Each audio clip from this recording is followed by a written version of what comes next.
যারা গ্রামের পথে রয়েছেন বা চলে গেছেন তাদের খবর দেখাচ্ছিলাম। যারা ঢাকায় রয়ে গেছেন তাদের বিভিন্ন জায়গায় ঈদ জামাতের তাদের জন্য ঈদ জামাতের আয়োজন করা হচ্ছে রাজধানীর আগারগাঁওয়ে পুরাতন বাণিজ্য মেলা মাঠে। ঢাকা উত্তর সিটি কর্পোরেশনের ঈদ জামাতের আয়োজনের কথা রয়েছে এবং সেখানে প্রস্তুতির কাজও চলছে। এই মুহূর্তে সেখানে রয়েছেন আমাদের সহকর্মী ইজাজ শমিক। তার কাছে আমরা এখন সরাসরি যেতে চাই। শমিক, প্রস্তুতি কতদূর এগুলো, পাশাপাশি যে বৃষ্টিময় আবহাওয়া সব মিলে কেমন দাঁড়াতে পারে আগামীকাল সকালের ঈদ আয়োজন? গ্লিটারের টুইন লেমন ও অ্যান্টিব্যাকটেরিয়াল ফর্মুলা বাসনকে চকচকে জীবাণুমুক্ত করে আমাদের দেয় গ্লিটার গ্যারান্টি। সকাল থেকে ঢাকা উত্তর সিটি কর্পোরেশনের কর্মকর্তা যারা রয়েছে তারা এখানে এসেছিলেন এবং কিছুক্ষণ আগে চলে গেলেন। যে পরিস্থিতি আমরা দেখতে পাচ্ছি যে ঈদের যে এই মাঠটি এখনও ঈদ জামাতের জন্য পুরোপুরি প্রস্তুত হয়নি, যদিও চেষ্টা করা হচ্ছে।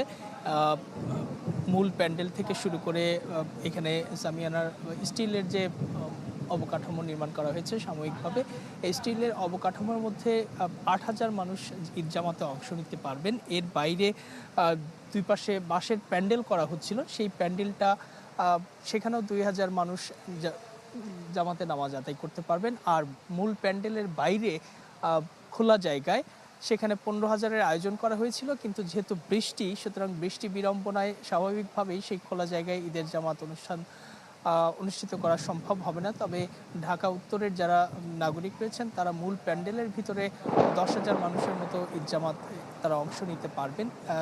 এক্ষেত্রে বৃষ্টির ক্ষেত্রে তাদের কি প্রিপারেশন রয়েছে, কিছুক্ষণ আগে কর্মকর্তারা এসে দেখে গেছেন, আবারও তারা আসবেন। কি ধরনের প্রস্তুতি নেওয়া যায় সেই বিষয়টা তারা আবারও ভালো করে দেখছেন। যদিও মাঠটি এখনও প্রস্তুত হয়নি পুরোপুরি, আশা করা হচ্ছে যে আজকের দিনের মধ্যেই পুরোপুরি প্রস্তুত হয়ে যাবে। এবং এর বাইরে মূল প্যান্ডেলের উত্তর পাশে ৫০০ নারী, অর্থাৎ নারীদের জন্য জামাতের পৃথক ব্যবস্থা রাখা হয়েছিল।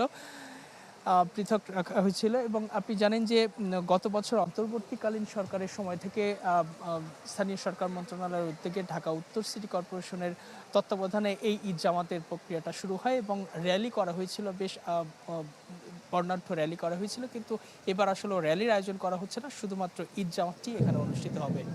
অনেক ধন্যবাদ আপনাকে। দর্শক, আমরা এতক্ষণ নানা খবর আপনাদের দেখাচ্ছিলাম।